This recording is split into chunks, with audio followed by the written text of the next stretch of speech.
Godina Harargee ana cinaaksanitti wararri humna addaa poolisii Somaalee obbo Mustafee Maammaduu Mariin ajajamu uummata Oromoo ana cinaaksan irratti banee bifa haaraan eega jalqabe torbee tokkoon lakkoofsu jiraattonni ana cinaaksan himanitti jiranii bal'ina oduu tanaa gabaasa oduu lammii miidiyaa keessatti dhiyeesse. Biyyi United Arab Emirates Somaliland buufata doonii Barbara irratti piroojeektii guddaa ijaaruudhaaf yaamicha Somaliland taasiftee fudhachuun dhaga'ame. Hooggantoonni finxaaliyyii faannoo Amaaraatii fi hooggantoonni TPLF fi Suudaan keessatti waltajjii taasisaniin weerara bifa haaraan banuun dhaga'ame. Daawwattootaa fi hordoftoota lammii miidiyaa nagaa fi salaamanni keenya bakka jirtan maratti naada qabu kanneen amma isinitti himne hanga footoo oduu lammii miidiyaati amma bal'ina oduu isinitti himne.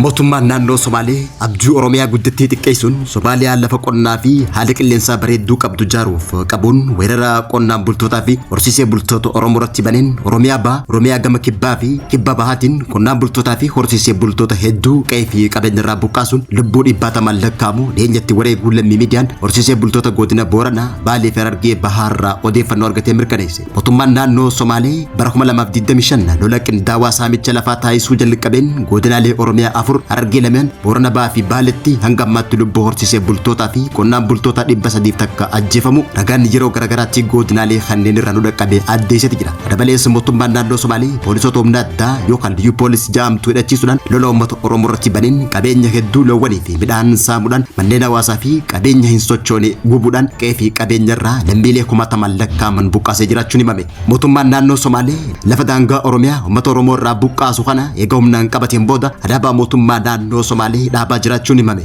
Haaluma kanaan dhiyeenya kana godina Baalee Bahaatti humna addaa Somaalee jiraatota aanaa laga hidhaa qe'ee fi qabeenya isaanirraa buqqaasuun bakka addaa kololo jaamtutti uummata Somaalee qubsiisaa jiraachuun gabaafame. Weerara wal fakkaataa mootummaan naannoo Somaalee uummata Oromoo irratti baneen godina Harargee baanaa cinaaksan irratti lubbuu horsiisee bulaa hedduu galaafachuun lafa Oromoo jaarsa humnaan qabatan alaabaa mootummaa naannoo Somaalee lafa kanarratti dhaabaa jiraachuun mul'ate. Akka jiraattonni aanaa cinaaksan himanitti mootummaan naannoo Somaalee aanaa cinaaksan guutumaan guututti naannoo Somaalee jala galchuuf dursa gaafachaa turuu himanii kunis karaa horsiisee bultoota daangaa lameenii manguddoota Somaalee manguddoota Oromoo cinaaksanitti erguun yoonni fi naannoo Somaalee jala galtan wantoota barbaachisan ifaa bishaan daandii fi manneen barnootaa isiniif jaarraa yaada jedhuun yoo gaafatan uummanni Oromoo aanaa cinaaksan fedhii mootummaa Somaalee kana diduun lolli humna addaa poolisii Somaaleetiin irratti banamuu jiraattonni aanaa cinaaksan araddaa tamaam jiran lammii miidiyaatti himan. Aanaa cinaaksan keessumattuu araddaa tamaamitti lolli baatii jaaf addaan dhaabbate kan hin beekne yoo ta'u mootummaan naannoo Somaalee obbo Mustafee Maammaduu Mariin ajajamu kun manguddootaa fi caasaa bulchiinsa manguddummaa eega ergeen booda fedhii horsiisee bulaa cinaaksan Oromiyaa tiisuuf jiraachisuu waan ta'eef fedhiin horsiisee bulaa cinaaksan Oromiyaa tiisuu jiraachisuu waan ta'eef naannoo Somaalee jalatti buluuf fedhii dhabuu waan hubateef humnaan naannoo isaa jala galchuuf poolisoota meeshaa waraanaa gurguddaa hidhateen horsiisee bultoota qawwee takka malee hin qabne irratti lola labsuun daangarraa buqqaasaa jiraachuun himame.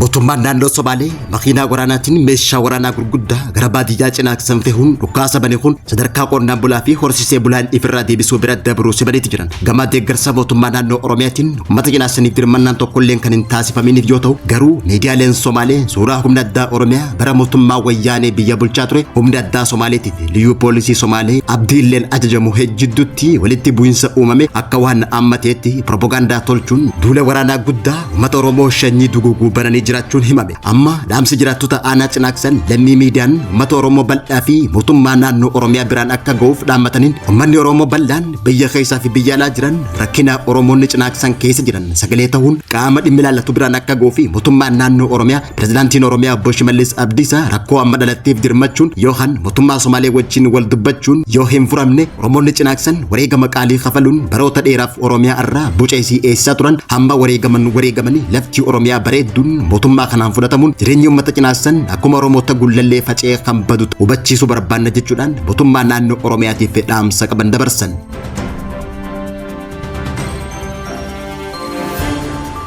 Biyya United Arab Emirates Somaliland buufata doonii Barbara irratti piroojeektii guddaa ijaaruuf yaamicha Somaliland biyya United Arab Emirates taasiftee kabajaan simachuu isaanii beeksisan. Somaaliyaadhaa fi United Arab Emirates eega wal dhabaniin booda hariiroo dippiloomaasii United Arab Emirates fi Somaliland kan daran cimee hoggaa ta'u Somaliyaan miseensummaa United Arab Emirates waliin qabdu haquu hordoftee United Arab Emirates nagaa kabachiisaa Somaaliyaa keessaa qabdu akka baan ajajuun ni yaadatama. Keessumattuu United Arab Emirates yeroo lolaa Somaaliyaa buufata basaasoo keessaa qabdu saffisaan baasuu hordofee pirezidaantii بريزدانتين صوماليا حسن شيخ محمود بيا فالا يونايتد عرب اماراتاتي سعود عربيا وجين مريتا يسون نياتتما جيوبوليتيكا غاف افريكا خيستي هرمانا قدتن قبدو متشون ايثيوبيا جبدون ايغا صوماليا وجين والدبدي امس بيا صوماليا جلا ولا ببهون بكمتي بيا ما دي الدنيا غافا جرتو سوماليلاند وجين هاريرو چما اومون دغيان واللبدين صوماليا في يونايتد عرب امارات وغنتوتا هوتي يمن كرا دانغا خياتين ميليسيتي يونايتد عرب امارات باسا جرتا جچودان صوماليان كم فتي وغاتو صوماليا في سودي نمو مچو چما وانتاني يونايتد عرب امارات كونتالتو ورانا هوتي يمن تيغرون بتلمتي صوماليا وجين ولتي بوينس خنوما متوساتي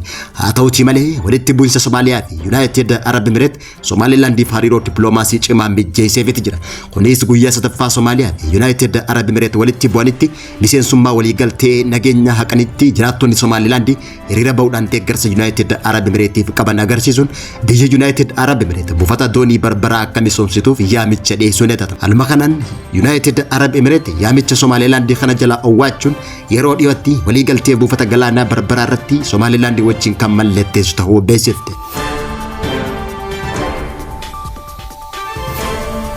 hooggantoonni finxaalee faannoo Amaaratii fi hooggantoonni TPLF dhiyeenya kana Sudaan keessatti eega waliigaltee mallatteessaniin booda hokkara naannoo Tigraay fi naannoo Amaaraa gama walqaatti kaasuudhaaf waliigaltee irra gahuun dagaan ajajoonni fi bakka bu'oonni waraanaa faannoo zamaana kaasee fi Tafarraa Maammoo torban sadiif Sudaan keessatti bakka bu'oota TPLF wajjin marii taasisanii kan turan hoggaa ta'u TPLF finxaalee humnaan walqaatti weeraruuf duula ifatti eegaluu isaanii beeksisan gareen kun duula kana kan eegalan loltoota Shaabiyaa hedduminaan gara naannichaatti erguun uffata waraanaa uffachuun kan eegalan hoggaa ta'u hidhattoonni garee zamaana kaasee hedduun murna TPLF kanatti makamuun himameet jira guyyaa lama dura bakka bu'oonni finxaalee faannoo Amaaraa zamaana kaasee fi qondaalli TPLF Fiisaa Maanjuus qoree teeknikaa gurmeessuun TPLF walqaa'itti to'achuuf qophii akka turan faasti marrajaan gabaaseet jira gaafiin uummata Amaaraatii fi uummata Tigraay jidduutti waggoota dheeraaf kaa ture gaafii daangaa walqaa'itti kan Tigreen Tigraay lixa hubaraa jechuun yaamtu hoggaa ta'u fedhiin siyaasaa guuttachuudhaaf ajajaan faannoo murna faannoo biyyaalessa Amaaraa hoogganu zamaana kaasee yeroo kamuu caala walqaa'itti uummata Amaaraa irraa adda baasuuf carraaqii guddaa taasisaa jiraachuun himame gama biraatiin ammoo milishoonni TPLF haaloo ba'uudhaaf Tigraayitti dhukkaasa jalqabuun dhagaan guyyaa kaleessaa Majjii 26 bara 2026 Tigraay naannoo Salaamaattaa kallattii afuriin kan jalqabame hoggaa ta'u milishoonni TPLF tarkaanfii haaloo bahuu humnoota nageenya naannoo san jiranitti fudhatteen loltuu tokko dabalatee hojjettoonni hedduun booji'amuun gabaafame yeroo ammaan tana milishoonni TPLF lola kaabaa haaromsuudhaaf Tigraay naannoo Hamshoobaar bara 2019 Takaazeena Farfaraa Madammar Zaanaa Kullee Fittaa fi Dabra Abbaay Kullee qabatanii lola jalqabuuf qophii xumuru odeeffannoo wasuu information irraa baatee mul'atee jira.